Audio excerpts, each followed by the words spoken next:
남쪽의 섬에는 인간이, 중허리에는 사천왕이, 정상에는 신들이 산다는 수미산.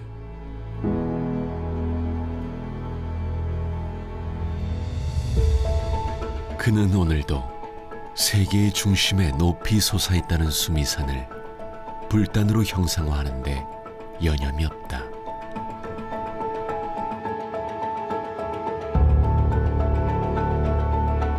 법당은 부처님을 모시는 단과 부처님이 피한 세계의 왕임을 나타내는 닷집을 제작하고 있는 이남형 장인. 원래 그 불단은 수미단이라고도 하는데요. 근데 사실은 이 수미단이 그 제석천왕이 계신 수미산을 상징을 해요. 그래서 이제 불교의 불단을 보면 대체적으로 장방형으로 되어 있거든요. 그거를 이제 상단이라고 하고, 신중단이나 영단을 이제 배치를 하는데 그거를 중단, 하단 이렇게 배치를 해요. 이런 그 의미는 수미산을 형상화해서 이렇게 단을 구분한 겁니다. 주존 부처님의 불상을 모시는 수미단. 그가 제작한 수미단에는 마치 살아있는 듯 수백 수천 송이의 꽃들이 활짝 피어 따뜻한 온기를 전하고 있다. 초각을 보면 이제 일반 불단도 이제 아름답게 이제 장엄이 되어 있지만, 여기 현지사 조각은 좀 날렵한 조각을 위주로 했기 때문에 아름답다고 표현해도 될 정도로 아직도 살아 있고, 그리고 때에 따라서는 굉장히 부드럽습니다. 정화된 부처님의 설법을 듣고 꽃들도 정화된 모습도 그렇게 표현을 하려고 노력을 했습니다. 차이점은 사실은 중간중간에 이 경계되어 있는 요 달인데요. 요것은 이제 꽃대를 상징하거든요. 그래서 그 대를 크게 확장을 해서 이제 구분을 둔 그런 역할을 하고요. 현지사는 전면에 이제 상단 부분이 좌측벽에서 우측벽까지 거의 직선으로 되어 있어요. 그래서 이제 일반 이제 불단이 가운데 부분이 이제 억한이라고 하는데, 그 부분이 이제 앞으로 돌출되어 있는데, 현지사는 그 돌출되어 있는 게 아니고 일자로 그냥 길게 뻗어 있거든요.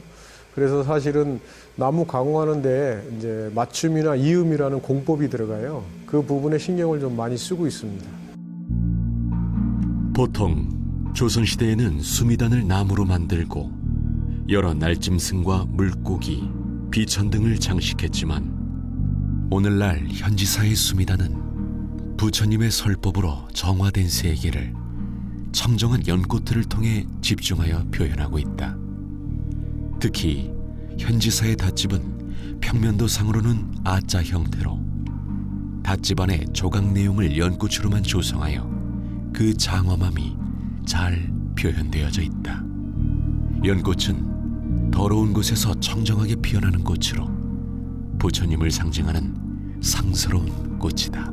나무는 한 나무들에도 잘라놓고 보면 각도에 따라서, 그 다음에 이제 형태에 따라서 약간씩은 색깔이 틀립니다. 결도 틀리고. 그래서 그걸 최대한 맞춰지고 있는데, 제주도 약사전 불사를 할 때 그 현지사 스님들께서 그 불단에 대해서 굉장히 그런 거는 철저하게 지켜내십니다. 일이 끝나면 그래도 이거를 해냈구나 하는 생각. 그럴 때는 혼자 그냥 빙그레 웃고 그렇습니다. 언제나 그렇듯 조금의 실수도 허락하지 않고 균형과 조화를 맞추기 위해 애쓰고 있는 이남형 장인. 그의 어깨는 날이 갈수록 책임감으로 무거워지고 있지만, 보람만큼은 그 무엇과도 견줄 수 없이 크다. 불교 미술 자체는요, 사실 그 간혹 가다가 그 불가사의한 일을 좀 경험을 합니다. 이게 조금 방심하면 금방 티가 납니다. 그리고 자신감이 넘치면 꼭 실수를 하게 됩니다. 그 묘한 그런 경험들을 많이 해봤기 때문에 불교 미술을 하게 되면 실력만 갖고는 되지는 않습니다. 그래서 자기 수행 과정도 좀 있어야 되고요. 일상생활에서 조금 더 버려야 될 게 있어요. 불단은 그 정도 정성이 들어가줘야 일하는 사람도 책임감이 좀 커지고요.